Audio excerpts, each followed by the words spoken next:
আজকে তোমাদের সুলতানগঞ্জের গঙ্গাঘাট সম্বন্ধে এই ব্লগে শেয়ার করছি। তো আমরা পৌঁছে গেছি, এখানে এসে পরে এরপর চান করবো আর হাঁটতে স্টার্ট করবো। আর চারিদিকে না গায়ে শুধু প্রোগ্রাম হচ্ছিল। জায়গাটাতে এসে না মানে খুবই ভালো লাগছিল। জানি না এখনও তো হাঁটা স্টার্ট করিনি। তো যাই হোক, মা গঙ্গাকে প্রণাম করে আমরা নেমে গেলাম। এরপর চান করব, ডুব দেব, তারপর গিয়ে জল তুলবো। আর এখানে জলটা তোলার পরে সংকল্প করে নিতে হয় পুজো করে, তারপর গিয়ে বলবোম মহাদেবের নাম করে মানে বেরিয়ে পড়তে হয় হাঁটতে। তো সত্যি বলতে আমাদের এক্সপিরিয়েন্স খুবই ভালোও ছিল, কিছু কিছু খারাপ মানে কষ্টও হয়েছিল।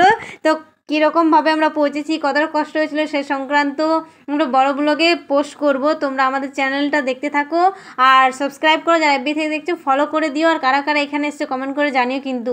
তো চারিদিকের জায়গাটা খুবই সুন্দর ছিল। আর এই যে চান টান করে আমরা এবার হাঁটতে স্টার্ট করে দিয়েছিলাম। ফার্স্টে তো খুব স্পিডে হেঁটেছিলাম, তারপরে যা হয়েছিল সেটা তো নেক্সট ব্লগে দেখতে হবে। তো চলো গাইস, দেখাচ্ছে নেক্সট ব্লগে।